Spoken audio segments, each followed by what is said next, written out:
ಹಳೆ cricket player ma'am ನಿಮ್ ಹೆಸರು? ಧರಣಿ ಕಾಂಗೋವಿ ಅಂತ. Okay. State and south zone ಎಲ್ಲ ರೆಪ್ರೆಸೆಂಟ್ ಮಾಡಿದ್ದೀನಿ.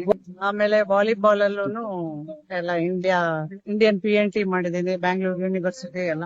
ನಾವು ಹುಟ್ಟು ಬೆಳೆದಿದ್ದೆಲ್ಲ ಇಲ್ಲೇನೆ. ಸ್ಪೋರ್ಟ್ಸ್ ಅಂದ್ರೆ ನಮ್ಗೆ ತುಂಬಾ ಇಷ್ಟ. ಓಕೆ. ಮೆಂಬರ್ಶಿಪ್ ಇದೆ. ನನಗೆ ಇವಾಗ 68 ವರ್ಷ. ಹಾ. ಈಗ 6 ಓವರ್ ನೋಡಿದ್ರಿ ಅಲ್ವಾ, ಏನ್ ಅನ್ನಿಸ್ತಾವ 6 ಓವರ್? ಎಲ್ಲೋ ಹದಿಲಿದ್ದಾರೆ. 11 ಜನ ಸತ್ತೋದ್ರಲ್ವಾ, ಅವ್ರಿಗೆ ಏನು ಮಾಡಿಲ್ಲ ಹಂಗೆ ಹಿಂಗೆ ಅಂತ ತುಂಬಾ ಟ್ರೋಲ್ ಮಾಡಿದ್ರು. ಈಗ ಲಾಸ್ಟ್ ಇಯರ್ ನೀವು ನೋಡಿರ್ತೀರಾ, ಏನ್ ಹೇಳ್ತೀರಾ ಈಗ 11 ಸೀಟ್ ಖಾಲಿ ಬಿಟ್ಟಿದ್ರೆ? ಅದೇ ಹೌದು, ಅದ್ ಸ್ವಲ್ಪ ಬೇಜಾರಾಗತ್ತೆ ನೆನ್ಸ್ಕೊಂಡ್ರೆ. ಆದ್ರೆ ಏನು ಮಾಡಕ್ ಆಗಲ್ಲ. ಮೋನ್ ಮಾಡಿದ್ದೆಲ್ಲ ತುಂಬಾನೇ ಸಮಾಧಾನ ಆಯ್ತು ಅದರಿಂದ.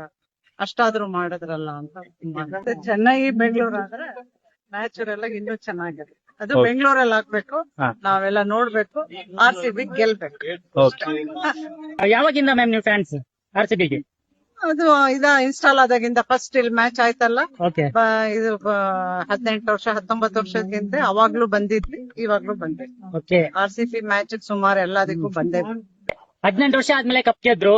ಈ ವರ್ಷನೂ ಕೂಡ ಗೆಲ್ತಾರ ಅಂತೀರಾ ಅಥವಾ ಏನಂತ? ಗೆಲ್ತಾರೇನೋ ಆಸೆ ಅಂತೂ ಇದ್ದೇ ಇದೆ. ನೋಡೋಣ ಹೆಂಗೆ ಸಿಚುವೇಶನ್ ಹೆಂಗಾಗುತ್ತೋ ಆ ತರ.